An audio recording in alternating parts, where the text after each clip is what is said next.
यह कहानी बहुत पुरानी है। एक गांव में श्याम नाम का एक व्यक्ति रहता था। जीवन यापन के लिए वो रूई धुनने का काम करता था।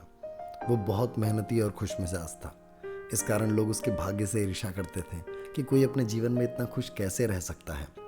काम करते वक्त उसे बहुत पसीना आता था, जिस कारण रुई के छोटे टुकड़े उसके शरीर पर चिपक जाते थे, जिस कारण लोग उसे सफ़ेद भूत कहकर चिढ़ाने लगे। बच्चे भी उसे सफ़ेद भूत कहकर चिढ़ाते थे। जब भी ऐसा होता, श्याम बनावटी क्रोध दिखाकर चिढ़ाने वालों के पीछे भागने लगता और कुछ दूर जाकर हंसता हुआ वापस आ जाता। उसे लोगों को चिढ़ाने में बहुत मज़ा आता था। गुस्सा तो सिर्फ दिखावे का था।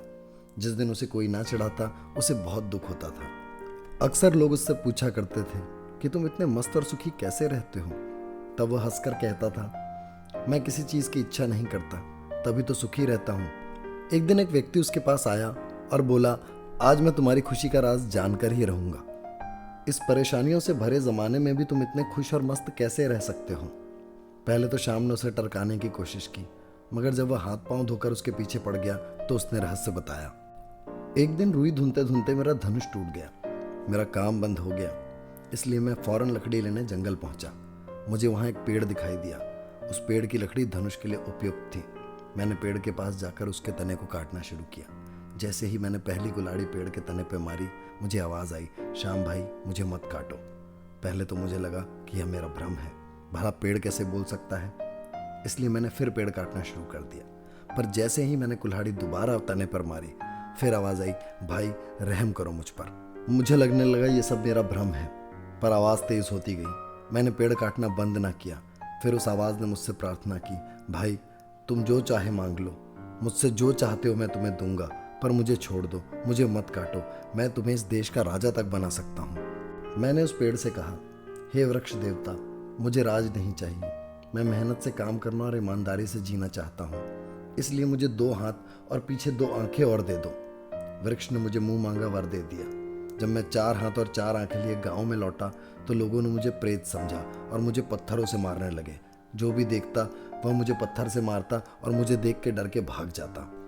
जब मैं अपने घर पहुंचा तो मेरी पत्नी मुझे देखकर डर गई। उसने मुझे भूत समझा और दूसरे के घर भाग गई। मेरा तो पत्थरों की चोटों से पहले ही बुरा हाल था। अब मेरी समझ नहीं आ रहा था आखिर करूं तो क्या करूं। मैं फिर से जंगल गया और मैंने वृक्ष देवता से प्रार्थना की कि हे देव, मेरे 2 हाथ और 2 आंखें वापस ले लो। उस देव को मेरी हालत पर दया आ गई और उसने मुझे पहले जैसा बना दिया। तब से मैंने सबक लिया कि मनुष्य को ज़्यादा की इच्छाएं नहीं करनी चाहिए। मनुष्य की इच्छाएं जितनी कम होंगी वह उतना ही सुखी रहेगा। बस यही मेरी मस्ती का राज है। मैं तो रुई धुनते धुनते बस सफ़ेद भूत ही बना रहना चाहता हूँ। दोस्तों, हमारे असल जीवन में, आपके जीवन में सुखी रहने का रहस्य इच्छाओं का कम होना है। इस दुनिया में सभी लोग अपनी इच्छा को पूरी करने के लिए रात दिन मेहनत कर रहे हैं, लेकिन जब उनकी एक इच्छा पूरी हो जाती है तो तुरंत दूसरी जागृत हो जाती है। तब आदमी खुश रहे तो रहे कैसे। इसलिए कहा जाता है, आत्मसंतुष्टि ही सबसे बड़ा धन है। सुखी जीवन जीने के लिए सिर्फ यही कला है। कभी किसी चीज़ की इच्छा मत रखो, कभी दूसरे के ऊपर निर्भर मत रहो, हमेशा अपेक्षा रहित जीवन जियो। हमें अपने प्रियजनों को भी यही सीख देनी चाहिए कि वह अपने जीवन को बिना किसी अपेक्षा के जिएं।